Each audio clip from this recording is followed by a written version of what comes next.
Good morning. पिछले videos में हमने राजस्थान के इतिहास की एक श्रृंखला प्रारंभ की थी, जिसके अंतर्गत हमने कछवाहा राजवंश का इतिहास, राठौड़ राजवंश का इतिहास, किशनगढ़ राज्य का इतिहास, जैसलमेर राज्य का इतिहास और मेवाड़ राज्य के इतिहास का अध्ययन किया। आज के वीडियो में हम वागड़ राज्य का इतिहास का अध्ययन करेंगे। राजस्थान का दक्षिणी भाग, जिस डूंगरपुर, बांसवाड़ा व प्रतापगढ़ का कुछ भाग सम्मिलित है, वागड़ या वागवार या वगड़ प्राकृत भाषा में कहलाता है। वागड़ पर पहले क्षत्र वंशियों व परमारों का राज्य रहा था। बाद में परमारों को गुजरात के सोलंकियों ने हराकर यहाँ अपना अधिकार स्थापित कर लिया। इसके बाद सन 1177 ईस्वी के लगभग जालौर के चौहान शासक कीर्तिपाल या कीतू से पराजित होने के बाद मेवाड़ के गुहिल वंशी शासक सामंत सिंह ने मेवाड़ का राज्य छूट जाने पर दक्षिण की तरफ वागड़ में आकर 1178 ईस्वी के आसपास गुहिल वंश के राज्य की स्थापना की एवं वज्रपटक बड़ौदा को अपनी राजधानी बनाया। क्षत्रप जाति के शक थे। ईरान और अफगानिस्तान के बीच के शक्स्तान सिथिया प्रदेश से उनका भारत में आना माना जाता है। राजपूताना और उसके निकटवर्ती प्रदेशों पर क्षत्रपों की दो शाखाओं के राज्य रहे हैं, जिसमें से एक ने मथुरा के आसपास के प्रदेश और दूसरी शाखा ने राजपूताना, मालवा, गुजरात, काठियावाड़, कच्छ तथा दक्षिणी भाग पर शासन किया। यह दूसरी शाखा पश्चिमी क्षत्रप के नाम से जानी जाती है। वागड़ पर इसी शाखा का राज्य था। प्रमाण स्वरूप बांसवाड़ा वागड़ राज्य का ही एक भाग के सरवाणिया नामक गांव से दिसंबर 1911 ईस्वी में क्षत्रप वंशियों के चांदी के 2393 सिक्के मिले हैं। ये सिक्के द्रह्म कहलाते थे। इन सिक्कों से यह निश्चित होता है कि वागड़ राज्य पर इन क्षत्रपों का राज्य लगभग 200 वर्षों तक रहा। ये सिक्के 181 ईस्वी से 353 ईस्वी तक के हैं। राजपूताना में क्षत्रप वंशी राजाओं के सिक्कों का ऐसा बड़ा संग्रह अन्यत्र कहीं नहीं मिला। केवल कुछ सिक्के पुष्कर, आहड़, नगर, माध्यमिका या नगरी आदि से भी मिले हैं। प्राप्त प्रमाणों के आधार पर ज्ञात होता है कि क्षत्रपों के अंतिम राजा स्वामी रुद्र सिंह थे। गुप्त वंश के महाप्रतापी राजा चंद्रगुप्त द्वितीय विक्रमादित्य ने 388 ईस्वी के आसपास स्वामी रुद्र सिंह के क्षत्रप राज्य को अपने राज्य में मिलाकर क्षत्रप राज्य की समाप्ति कर दी, जिससे राजपूताना पर से उनका अधिकार उठ गया। क्षत्रपों के बाद यहाँ गुप्तों, हुणों, कन्नौज के बैसवंशी राजा हर्ष और कन्नौज के रघुवंशी प्रतिहारों का राज्य रहना संभव है, परंतु उनका कोई शिलालेख, ताम्रपत्र या सिक्का नहीं मिला है। परमार वागड़ के परमार मालवा के परमार वंशी राजा वाकपति राज के द्वितीय पुत्र डंबर सिंह के वंशज थे। उनके अधिकार में वागड़ तथा छप्पन का प्रदेश था। अर्थुणा उनकी राजधानी थी। उसके वंशज सत्यराज के लिम्बराज और मंडलिक नामक दो पुत्र थे, जिसमें से पहले ज्येष्ठ पुत्र लिम्बराज उसका उत्तराधिकारी हुआ और उसके बाद उसका छोटा भाई मंडलिक, जिसे मंडन देव भी कहते थे, वागड़ का स्वामी हुआ। मंडलिक मालवा के परमार राजा भोज और उसके उत्तराधिकारी जयसिंह प्रथम का सामंत रहा था। उसने प्रबल सेनापति कन्न को पकड़कर जयसिंह के सुपुर्द किया और 1059 ईस्वी में पाणाहेड़ा गांव बांसवाड़ा राज्य में अपने नाम से मंडलेश्वर नामक शिव मंदिर बनवाया। उसके पुत्र चामुंड राज थे, जिन्होंने 1079 ईस्वी को अर्थुणा नगर बांसवाड़ा में अपने पिता मंडलिक के निमित्त मंडलेश्वर के विशाल शिवालय का निर्माण करवाया। इस मंदिर की प्रतिष्ठा 31 जनवरी 1080 को की गई। चामुंडराज का उत्तराधिकारी उसका पुत्र विजयराज था, सोलंकी। मालवा के परमार राजा व गुजरात के सोलंकियों में शत्रुता थी। परमार राजा नरवर्मा व गुजरात के सोलंकी राजा सिद्धराज जयसिंह का आपस में युद्ध हुआ, जो 12 वर्ष तक चला। इसी बीच नरवर्मा की 1133 ईस्वी में मृत्यु हो गई।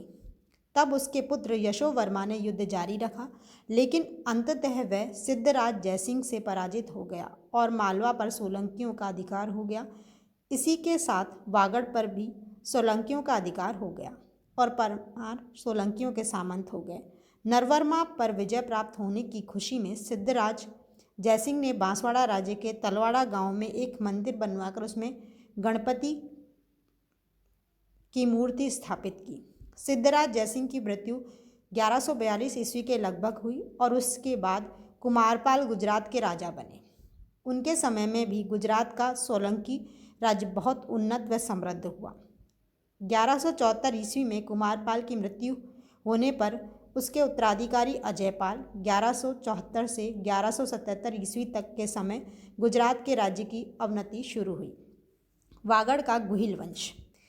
मेवाड़ के गुहिल वंशी नरेश क्षेम सिंह के पुत्र सामंत सिंह ने सोलंकी राजा अजयपाल को 1174 ईस्वी के लगभग लड़ाई में घायल किया, जिसका बदला लेने के लिए गुजरात वालों की ओर से नाडौल के चौहान शासक कीर्तिपाल या कीतू ने सामंत सिंह को 1177 ईस्वी में पराजित कर उसे मेवाड़ से निकाल दिया। उस समय नाडौल के चौहान गुजरात के सोलंकियों के सामंत थे।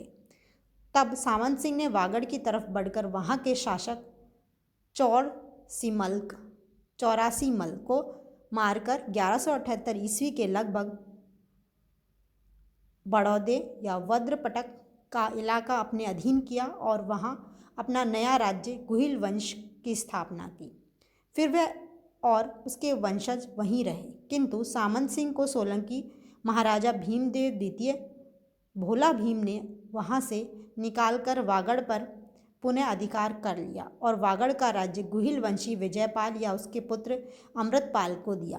भीमदेव का वागड़ पर ही अधिकार नहीं रहा, बल्कि कुछ वर्षों संभवतः 1196 ईस्वी तक उसका मेवाड़ पर भी अधिकार रहा। सामंत सिंह के वंशधर जयंत सिंह ने 1221 ईस्वी के लगभग सोलंकियों को वागड़ से पराजित कर वागड़ पर गुहिल वंश के शासन की पुनर्स्थापना की। सामंत सिंह के वंशज जयंत सिंह, सिंहड़ देव, विजय सिंह देव, देवपाल देव, देदू, वीर सिंह देव और भचुंड वागड़ के स्वामी हुए, जिनकी राजधानी वडोदा वडपद्रक थी। वीर सिंह ने डूंगरिया भील को पराजित कर डूंगरिया गांव डूंगरिया भील की ढाणी पर कब्जा कर लिया। भचुंड का पुत्र डूंगर सिंह हुआ, जिसने डूंगरपुर कस्बा बसाकर वहां वागड़ राज्य की राजधानी स्थापित की। डूंगर सिंह का वंशज रावल प्रताप सिंह कानड़दे का पुत्र हुआ, जो पाता रावल के नाम से प्रसिद्ध हुआ। पातेला तालाब और पातेला दरवाजा बनवाया और अपने नाम से प्रतापपुर पातलपुर गांव बसाया। गोपीनाथ। रावल प्रताप सिंह के बाद उसके पुत्र गोपीनाथ गजपाल या गेबा का राज्यारोहण सन 1426 ईस्वी से पूर्व हुआ। गोपीनाथ ने गुजरात सुल्तान अहमद शाह द्वारा तोड़े हुए सोमनाथ के मंदिर का जीर्णोद्धार करवाया। महारावल गोपीनाथ ने डूंगरपुर में गैब सागर झील और गैब पोल नामक दरवाजा बनवाया। महारावल गोपीनाथ का उत्तराधिकारी सोबदास बना। इसके समय मांडू के सुल्तान महमूद खिलजी व मालवा के सुल्तान गयासुद्दीन के आक्रमण हुए। सोमदास ने अपने राज्य में पीतल की मूर्तियां बनाने की कला को प्रोत्साहन दिया। उसका उत्तराधिकारी महारावल गंगदास गांगा 1480 ईस्वी में डूंगरपुर का स्वामी बना। उनकी उपाधि राय राया महारावल लिखी हुई मिलती है। उसके बाद के डूंगरपुर और बांसवाड़ा के राजाओं के कई शिलालेख आदि में भी उनकी उपाधि राय राया उल्लेखित पाई गई है। महारावल उदय सिंह सन 1496 से 1498 के बीच महारावल गंगदास का उत्तराधिकारी महारावल उदय सिंह वागड़ का स्वामी हुआ।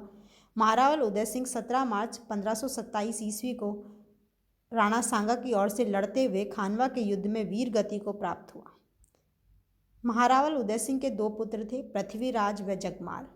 महारावल उदय सिंह की रानी सोनगिरी पन्ना कुंवर से पुत्र कुंवर पृथ्वीराज उत्पन्न हुआ और महारावल उदय सिंह की रानी राजकुंवरी से महाराज कुमार जगमाल जो बांसवाड़ा रहा।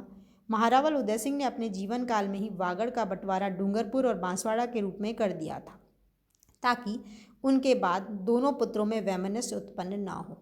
अतः उनकी मृत्यु के बाद वागड़ के पश्चिमी भाग डूंगरपुर का शासक पृथ्वीराज व वागड़ के पूर्वी भाग बांसवाड़ा का शासक महारावल जगमाल हुआ।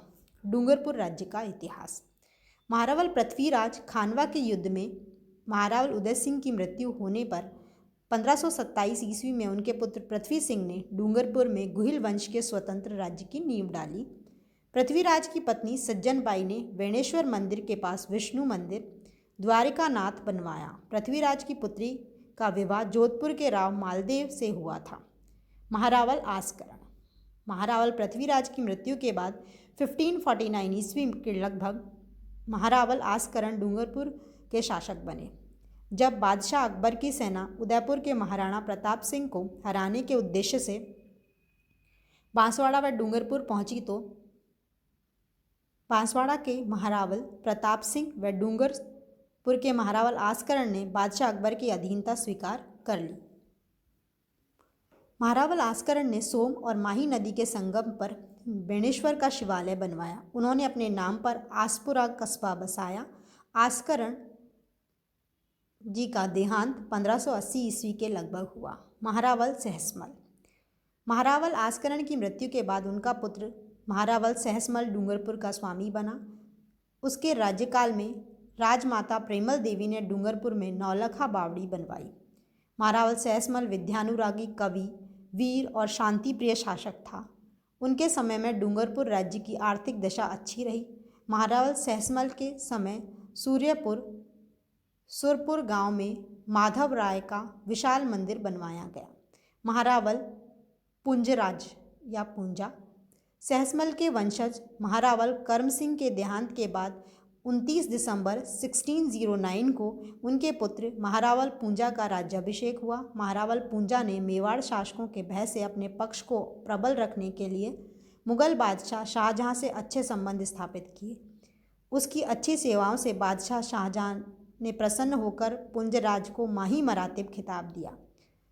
सन 1657 में महारावल पुंजराज का निधन हो गया। महारावल पुंजराज ने पुंजपुर गांव बसाकर पुंजेला झील बनवाई। उन्होंने राजधानी डूंगरपुर में नौलखा बाग बनवाया और गैब सागर झील की पाल पर 1623 ईस्वी में गोवर्धन नाथ का विशाल मंदिर बनवाया।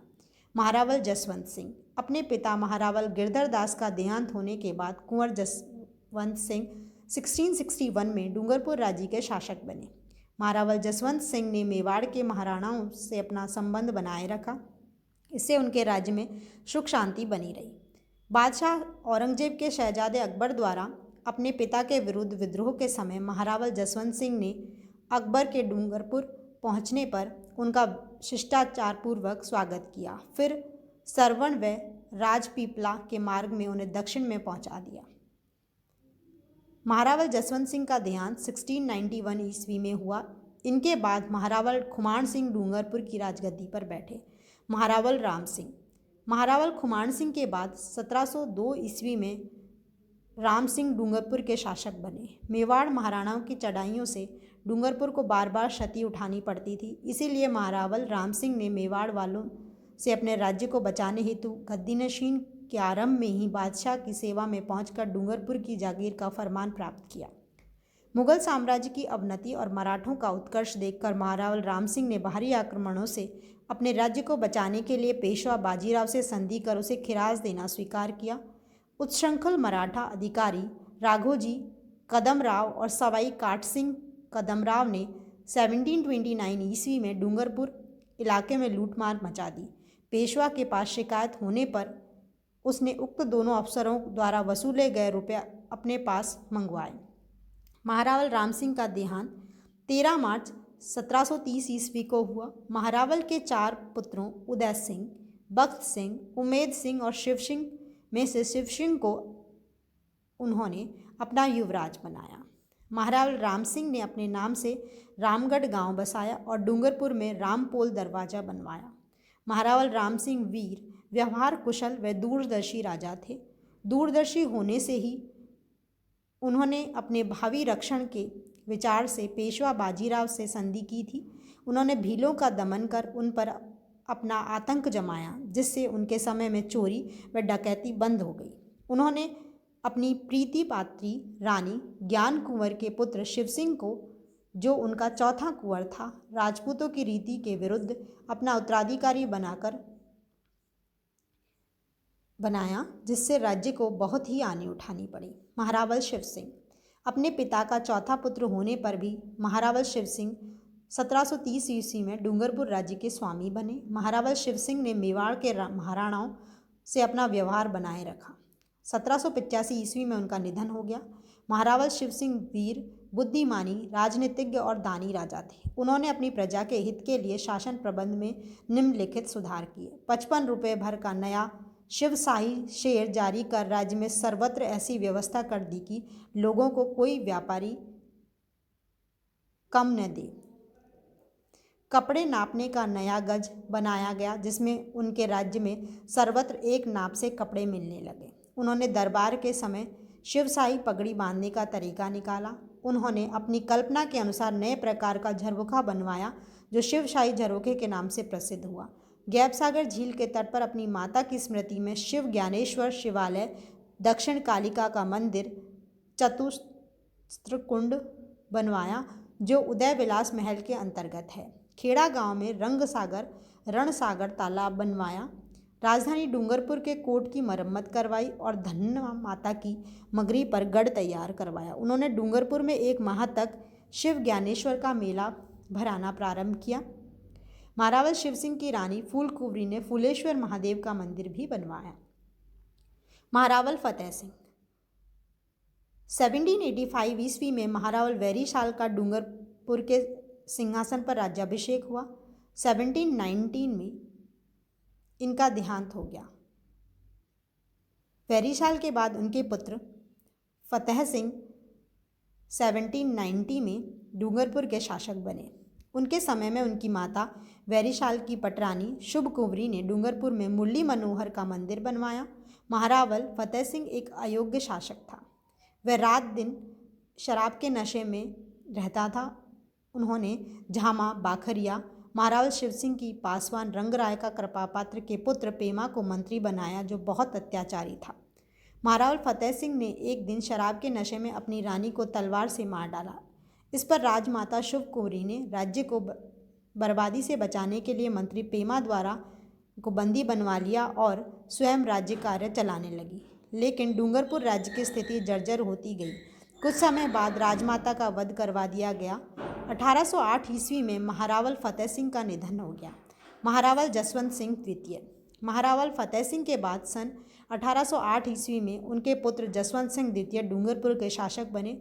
उन दिनों देश भर में अराजकता फैल रही थी। ऐसे समय में 1812 ईस्वी में खुदाद खान नामक व्यक्ति ने अपने को सिंध का शहजादा बताकर डूंगरपुर को घेर लिया। उनसे लड़ने में अपने को असमर्थ देखकर महारावल जसवंत सिंह डूंगरपुर छोड़ अपनी रानियों सहित सराना की पाल में चले गए। सिंधियों ने डूंगरपुर को खूब लूटा और उस पर अधिकार कर लिया। महारावल जसवंत सिंह के निवेदन पर होलकर के सेनाध्यक्ष रामदीन, महारावल के सरदार और बांसवाड़ा राज्य के गढ़ी ठिकाने के सरदार अर्जुन सिंह चौहान ने मिलकर गलियाकोट में सिंधियों से युद्ध किया, जिसमें सिंधियों की बड़ी क्षति हुई, परंतु उन्होंने महारावल जसवंत सिंह को पकड़ लिया। अंत में थाना के रावत सूरजमल के हाथ से खुदाद खां मारा गया और वह महारावल को छुड़ा लाया, जिसमें डूंगरपुर पर महारावल का पुनः अधिकार हो गया। उन दिनों राजपूताना के कई राज्य अंग्रेज सरकार से संधि कर उनकी रक्षा में जा रहे थे। अतः महारावल जसवंत सिंह ने सेंट्रल इंडिया व मालवा के AGG brigadier general sir John Malkin की आज्ञा से कप्तान जे कॉलफील्ड के साथ 11 दिसंबर 1818 ईस्वी को ईस्ट इंडिया कंपनी से संधि कर ली, जिसे 13 फरवरी 1819 को गवर्नर जनरल की काउंसिल ने अनुमोदित कर दिया। इस संधि के द्वारा डूंगरपुर राज्य ईस्ट इंडिया कंपनी के संरक्षण में आ गया। इससे डूंगरपुर राज्य बाहरी आपत्तियों से तो बच गया, लेकिन भीलों के आंतरिक विप्लव बंद नहीं हुए। अंततः अंग्रेज सरकार के माध्यम से भीलों से समझौता किया गया।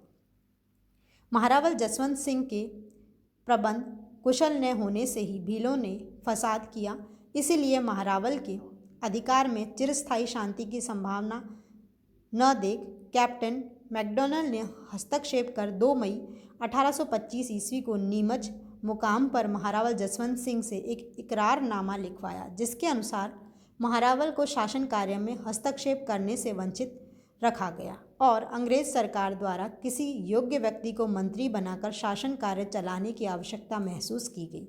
फिर पॉलिटिकल एजेंट ने पंडित नारायण को डूंगरपुर राज्य का प्रबंधकर्ता बनाया और ठाकुर गुलाब सिंह सूरमा व सरदार सिंह सोलंकी को उसके सहायक नियुक्त की। राज्य में कानून व्यवस्था की स्थिति अत्यंत दयनीय हो गई थी, अतः अपनी संरक्षा में डूंगरपुर राज्य होने के कारण अंग्रेज सरकार ने राज्य की आंतरिक स्थिति सुधारने के लिए प्रतापगढ़ देवलिया राज्य के स्वामी महारावल सावंत सिंह के छोटे योग्य पौत्र दलपत सिंह को महारावल का उत्तराधिकारी बनाने का निश्चय किया। 1825 ईस्वी में दलपत सिंह प्रतापगढ़ से डूंगरपुर दत्तक के रूप में लाया गया तथा राज्य शासन संबंधी समस्त अधिकार उनको सौंपे गए। सन 1833 ईस्वी में प्रतापगढ़ में कुंवर दलपत सिंह का बड़ा भाई केसरी सिंह, जो सावंत सिंह का भावी उत्तराधिकारी था, निसंतान गुजर गया। तब महारावल सावंत सिंह यह चाहने लगे कि उनके बाद दलपत सिंह ही प्रतापगढ़ का स्वामी बने। अपने दादा की इच्छा अनुसार दलपत सिंह अपना मुख्य निवास प्रतापगढ़ में रख डूंगरपुर का भी राज्य कार्य करने लगे। 1843 ईस्वी में महारावल सावंत सिंह का देहांत हो गया। तब अपने दादा की इच्छानुसार दलपत सिंह प्रतापगढ़ के स्वामी बने। उन्होंने अंग्रेज सरकार के सामने यह इच्छा की कि डूंगरपुर और प्रतापगढ़ दोनों राज्यों पर उनका समान अधिकार हो। इधर महारावल जसवंत सिंह ने अपने खोए हुए अधिकारों की पुनः प्राप्ति हेतु नांदली के ठाकुर हिम्मत सिंह के पुत्र मौकम सिंह को गोद लेकर वारिश बनाना चाहा। अंग्रेज सरकार की स्वीकृति के बिना महारावल की यह कार्यकारी पॉलिटिकल एजेंट कप्तान हंटर को अनुचित लगी। अंग्रेज सरकार ने 1845 ईस्वी में महारावल जसवंत सिंह को राजकाज से पूर्णतया बेदखल कर वृंदावन भेज दिया, जहाँ थोड़े समय बाद ही उनकी मृत्यु हो गई। महारावल जसवंत सिंह एक अयोग्य शासक थे, जिससे डूंगरपुर की बड़ी दुर्दशा हुई। महारावल जसवंत सिंह की राठौड़ रानी गुमान कुंवरी ने डूंगरपुर की केला बावड़ी बनवाई। महारावल उदय सिंह द्वितीय। महारावल जसवंत सिंह के वृंदावन चले जाने पर वहाँ के सरदारों ने डूंगरपुर और प्रतापगढ़ राज्य को पृथक पृथक रखने और डूंगरपुर की गद्दी पर वहाँ के राजवंश में से किसी योग्य व्यक्ति को बैठाने के लिए अंग्रेज सरकार से प्रार्थना की। उनकी इस प्रार्थना पर जसवंत सिंह की रानियाँ भी सम्मिलित थी। अतः अंग्रेज सरकार ने डूंगरपुर के लिए वहाँ के हकदारों में से किसी को गोद लेकर उसे डूंगरपुर का स्वामी बनाने का निश्चय किया। अंग्रेज सरकार के इस निर्णय पर सरदारों ने साबली के ठाकुर जसवंत सिंह के पुत्र उदय सिंह को डूंगरपुर का स्वामी बनाने पर सहमति व्यक्त की। महारावल दलपत सिंह ने भी उनके इस निर्णय को स्वीकार किया। अतः महारावल जसवंत सिंह की मृत्यु होने पर उदय सिंह 28 सितंबर 1846 ईस्वी को डूंगरपुर के स्वामी बने। उदय सिंह के अल्पवयस्क होने के कारण दलपत सिंह की सलाह से राज्य प्रशासन होता रहा, परंतु वे प्रतापगढ़ में रहते थे। 1852 ईस्वी में राज्य प्रबंध के लिए अंग्रेज सरकार ने मुंशी सफदर हुसैन खां को नियत किया और महारावल दलपत सिंह का हस्तक्षेप दूर किया। मुंशी सफदर हुसैन खां ने अच्छा प्रबंध किया। 1856 में वे वहां से चले गए। उनके बाद महारावल उदय सिंह द्वितीय स्वतः राज्य कार्य करने लगे। 1857 की क्रांति में खैरवाड़ा की सैनिक छावनी में विद्रोह रोकने में महारावल उदय सिंह द्वितीय ने महत्वपूर्ण भूमिका निभाई थी। उन्होंने बागी सेना को रोकने में वहां के अंग्रेज अफसर कप्तान ब्रुक को अच्छी सहायता दी। महारावल के समझाने से खैरवाड़ा की भील सेना अंग्रेज सरकार की वफादार बनी रही। 1857 की क्रांति की समाप्ति के बाद भारतवर्ष का शासन ईस्ट इंडिया कंपनी के हाथों से निकलकर महारानी विक्टोरिया के अधीन हुआ। उस समय भारत के तत्कालीन गवर्नर जनरल व वायसराय लॉर्ड कैनिंग बने। उन्होंने समस्त देशी राज्यों को 11 मार्च 1862 को गोद लेने का अधिकार दे दिया। 1868 में राजपूताना में भारी अकाल पड़ा। डूंगरपुर राज्य में भी इस अकाल के प्रकोप से त्रस्त रहा। महारावल ने अपनी प्रजा की रक्षा के लिए आवश्यक प्रबंध किए। महारावल ने 17 जनवरी 1869 को लड़कियों को मारने या कन्यावध की राजपूती प्रथा पर रोक लगाई। महारावल उदय सिंह द्वितीय ने डूंगरपुर के गैब सागर तालाब की पाल पर बने वो एकलिंग जी, राधे बिहारी और रामचंद्र जी के मंदिर की प्रतिष्ठा करवाई तथा उदय बाव नामक बावड़ी और फतेहपुरा ग्राम के नीलकंठ महादेव की प्रतिष्ठा करवाई।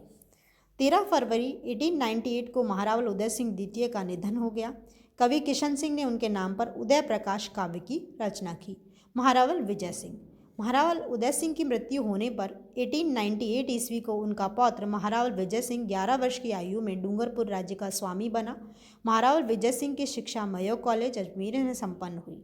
27 फरवरी 1909 को एजीजी कर्नल पिन्हे ने डूंगरपुर जाकर उदय विलास महल में दरबार कर महारावल को राज्य के समस्त अधिकार प्रदान किए। महारावल विजय सिंह ने 1910 में विजय पलटन नामक कवायदी सेना तैयार करना आरंभ किया। अपनी प्रजा को थोड़े से सूद पर रुपए उधार देने के उद्देश्य से उन्होंने राम लक्ष्मण बैंक खोला। विजय सिंह ने अपने दादा उदय सिंह के नाम पर 100 रुपये भर का उदय शाही शेयर प्रारंभ किया।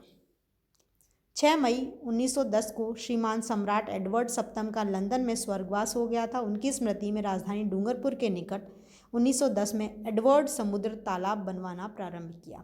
महारावल विजय सिंह की योग्यता पर प्रसन्न होकर सम्राट जॉर्ज पंचम ने जून 1912 में अपने जन्म दिवस के उपलक्ष्य में KCIE के खिताब से विभूषित किया। महारावल ने शासन सुधार हेतु 1918 में राज प्रबंध कारिणी सभा और दीवानी फौजदारी के मुकदमों की अपीलें सुनने व कानून बनाने के लिए राज शासन सभा का गठन किया। महारावल ने विधवा विवाह को जायज मानने की आज़ादी दी। कन्याओं की शिक्षा के लिए देवेंद्र कन्या पाठशाला स्थापित करवाई। महारावल विजय सिंह ने विजय राजेश्वर मंदिर का निर्माण करवाया। 15 नवंबर 1918 को 31 वर्ष की युवावस्था में महारावल का देहांत हो गया। महारावल लक्ष्मण सिंह। महारावल विजय सिंह के निधन के बाद 15 नवंबर 1918 को उनके बड़े पुत्र महारावल लक्ष्मण सिंह 11 वर्ष की आयु में राज्य के स्वामी बने। महारावल के बालक होने से राज्य प्रबंध दक्षिणी राजपूताना के political agent major DM Field के निरीक्षण में काउंसिल द्वारा होने लगा। महारावल लक्ष्मण सिंह ने विजय राजेश्वर मंदिर एवं एडवर्ड समुद्र का अधूरा कार्य पूर्ण करवाया। महारावल लक्ष्मण सिंह ने 25 मार्च 1948 को डूंगरपुर का राजस्थान में विलय किया। अंतर्राष्ट्रीय न्यायालय हेग में न्यायाधीश व अध्यक्ष रहे न्यायाधिपति नगेंद्र सिंह महारावल लक्ष्मण सिंह के छोटे भाई थे। इनका 11 दिसंबर 1988 को निधन हो गया। नगेंद्र सिंह 1 अक्टूबर 1972 से 6 फरवरी 1973 तक भारत के चौथे मुख्य चुनाव आयुक्त भी रहे। मानकवि ने मेवाड़ महाराणा राज सिंह की प्रशस्ति में राजविलास नामक काव्य की रचना की थी। इन्होंने इसे 27 जून 1677 को लिखना आरंभ किया और 1680 में महाराणा राज सिंह का देहांत होने पर इसे समाप्त किया। डूंगरपुर राज्य के डेंसा गांव की बावड़ी डूंगर सिंह के पुत्र रावल करण सिंह ने बनवाई थी। Thank you.